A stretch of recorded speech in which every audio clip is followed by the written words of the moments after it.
So we're here in Ottawa, Chus and Cabellos joining us. You guys are playing as part of the Canada Day Festival series. You're in a day after Canada Day, and you're seeing a couple 100,000 people still around the city. How was the flight in, and where is it that you're going to after today? Okay, the flying was easy because we flew from New York, so it's like a short flight, 1 hour and a half.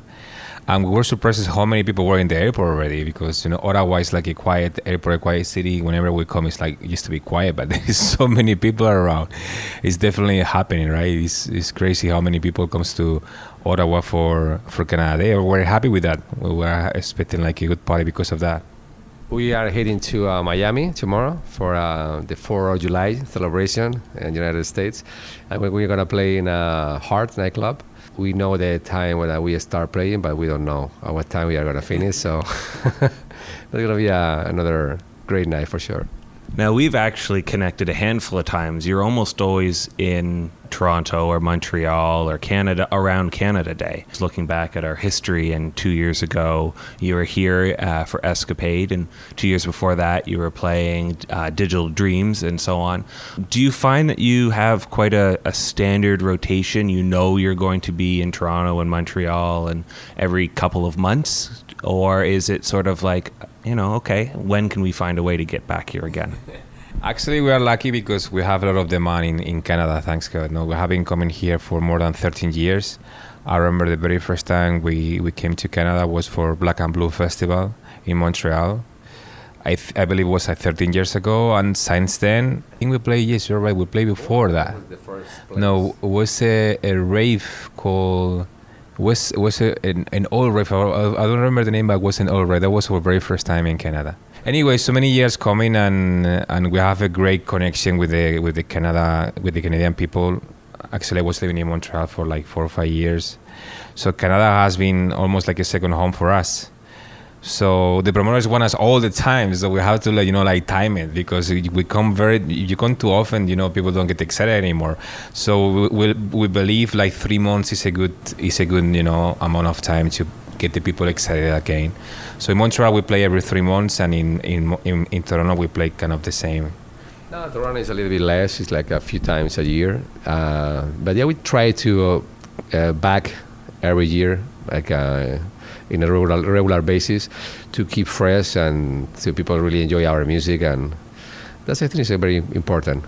From what I've gotten, Canada seems to really like your sound, right? And a lot of people have sort of said, well, yeah, they want to come over, they can settle in here, and we'll make sure you're happy.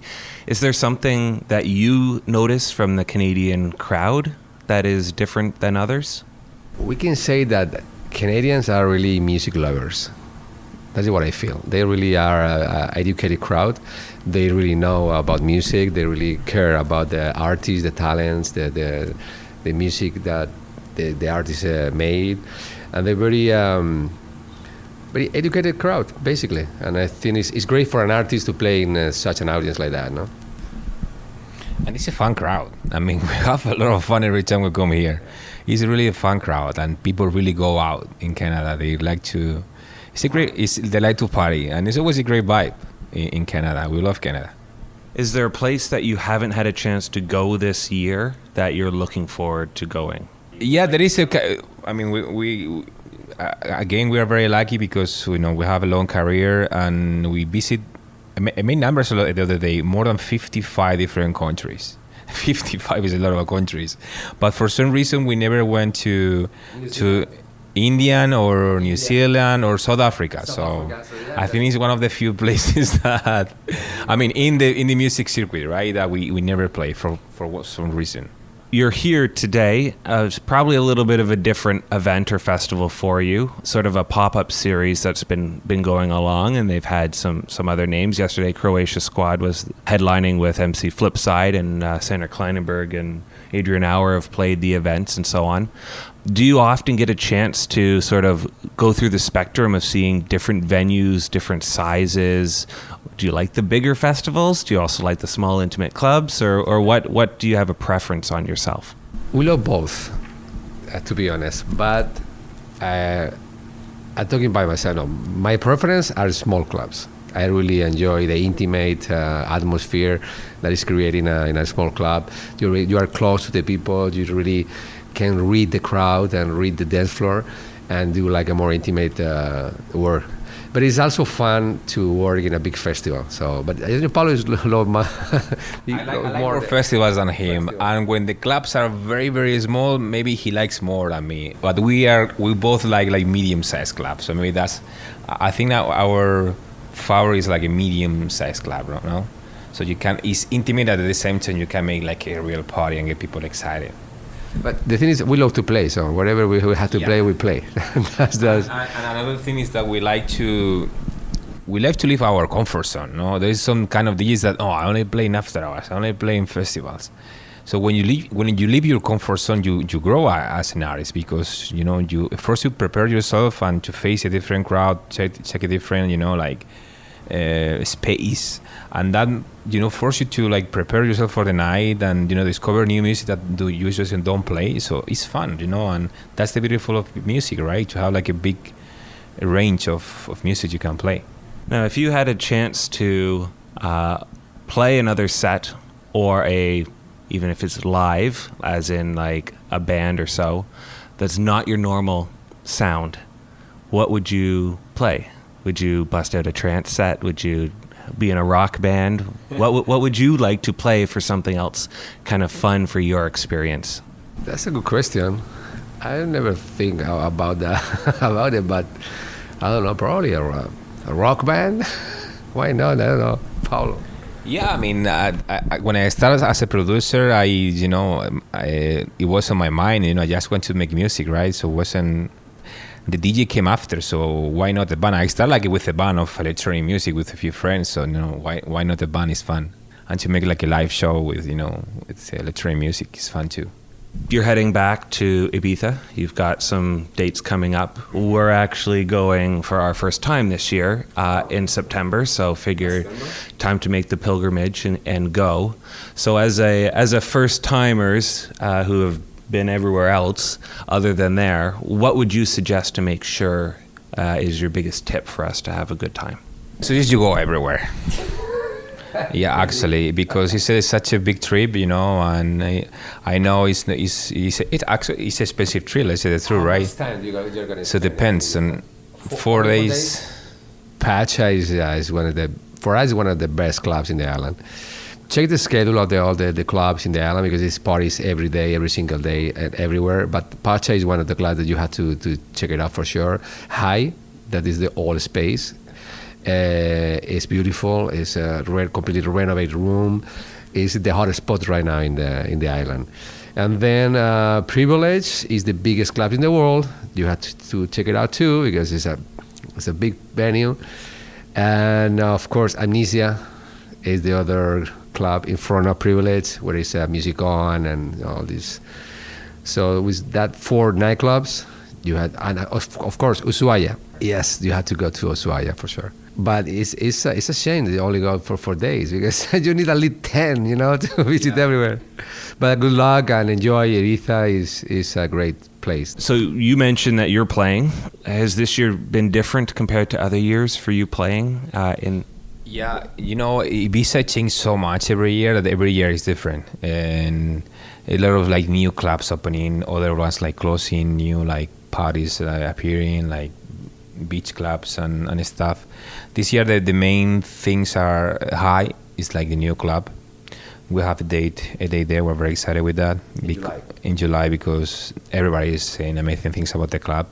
Yeah, so and then sadly a space like closed last year that was one of the limestones of the Ibiza, nightlife and history of electronic music. And then Privilege is new this year, and we did the opening party. That was great. The space is so massive, so very like big parties I've been held on there, and we're excited because we're going to play again at Privilege for Resistance. The Resistance is like the ultra festival underground stage, so we're very excited with that. And we have a date at Pacha too. So this year we are playing I think it's the year where we're playing in more different places, right? Yeah, we normally play only a space or Blue Marlin in the past years, but this year we are going to have different kind of sets. We have a boat party too. And also a boat party. So yeah, we are always excited to be back in Ibiza, and we try to play wherever we feel in that moment to make, of course, to make people dance. That is for us goal number one. So the new compilation, 37 tracks, I believe it was. How do you go about deciding what goes, and how do you get content for it? Are you looking at all your friends that you know of, or do you sometimes sort of go a little bit outside of the box and try to find something new or unique? It's a hard work on A&R. So listen a lot of demos. We receive every week, easy like more than 300 tracks every week. So it's difficult to select and to pick the right ones. But we are a good team. Paulo, Pocas in Spain, and we have two more guys that is helping us. And of course, we are always looking for the music that is fits in the style of stereo, no? Music with groove, with something different, with melodic vocals. And this was like a 2 months process, basically, the new Ibiza compilation. And till the very last minute, we always was checking, hey, one more track. I said, no, hey, 37 tracks is too much. We really want to put only 20, but at the end it was 37. It's a bit too much, but we want to make sure that any of the good tracks were out of the compilation. And the thing is, now we are working in a new one. And it's always like just looking for the next compilation, and it's a lot of work, but it's a lot of work with love. We really enjoy do that selection and to listen to music for people that we like, producers around the world. So it's always great. It's a lot of work, but it's great. Such a big effort to put like a compilation like that. And it was number one. And it has been number one, the release in Beatport, in Tech House and Techno. So, you feel good about that when after so much work. You also have a new single out, which is doing well. Can you tell me a little bit about that track and how it came together? Yeah, that track has a long story. We started track with Rafa Barrios like a year ago, actually. And the main thing was there, like the melody, and we tried sampling, just try a sampling that it wasn't like an instrumental track. It was an instrumental track. And, to track Welcome, we do with the vocals and stuff, so he tried on the top like a piece, like down pitch, like a little piece of not the main part of many tracks. We tried a lot of acapellas, and at the end we decided to take one of the Empire of the Sun tracks, the We Are the People, and I will start playing with the one of the part of the hook, but not the main part. And then oh wow, that sounds good, looping the same vocal, and we use it and we play it, and then oh wow, this is a bomb.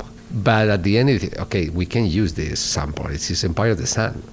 So we asked to our publishing to the permission, can we use this part? And after 1 month, they say no. But that day was the day before release. The day before release the track. So, wow, what can we do now? And Paulo is very friend of Katie Golan, this a singer that just lives in LA. So we asked her to, hey Katie, I need your help. Please, we need to do something about this. And she was so fast. She working on some lyrics, similar, changing some parts, and we try it, not even in the studio, we try it on the laptop. We changed the vocals in the laptop, and wow, this works better than the original. So, yeah, that was very last minute thing, but the result was amazing. So that's the story of Now or Never. Yeah, we did it in a hotel room. I remember we came all the way from, I think, from LA to, we land in Barcelona because we have a boat party from Barcelona to Ibiza. And the day that you land from America and you are so jet lagged, we get this new, and with no sleep in the hotel room with the headphones, we were like contacting Carrie sent the pieces of vocals, and me and Chus with the headphones in the hotel room, jet lag. We did the arrangement with the vocals here and there and with the headphones, and I don't know how we did it, but we did it. And then when I listened to it, I said, wow, it sounds good. It works. Is there any reason for you to come out with an artist album? Or is that the way that the industry has sort of changed nowadays, where it's continuous singles? Or would you like the opportunity to sort of really develop something that's maybe not just single, hit? It can go a little deeper? Actually, after we did Nomadas, we have to say that no an album is go against the market because the companies don't want albums. The companies want a very strong single. That's what they want. Because back in the day was different. Back in the day, the way we access music was with CDs, So to make worth a CD, you have to put a lot of tracks, So you pay for a CD. Back in the day, it was like $15 or whatever, and you have the whole album.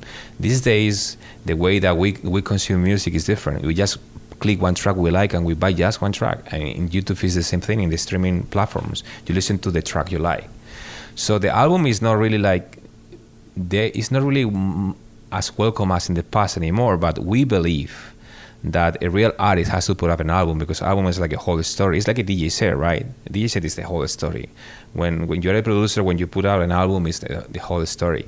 So that way we did with Nomadas. For us, took us way longer than maybe we should because mainly our busy schedule. We had like a crazy schedule, like traveling and the label, and the DJing and everything around the label and the showcases, and we did a lot of things that were extremely busy, so that's why we waste so much. But when we put out Nomadas, we say, wow, what a nice album, why we didn't this before, and was such a nice experience that we're already thinking and start working on the second one. Yeah, I guess we'll wrap things up very shortly. You guys got to get to the stage. Is there any Canadian artists that you're really a fan of right now and you'd like to champion and you sort of support as you go along already?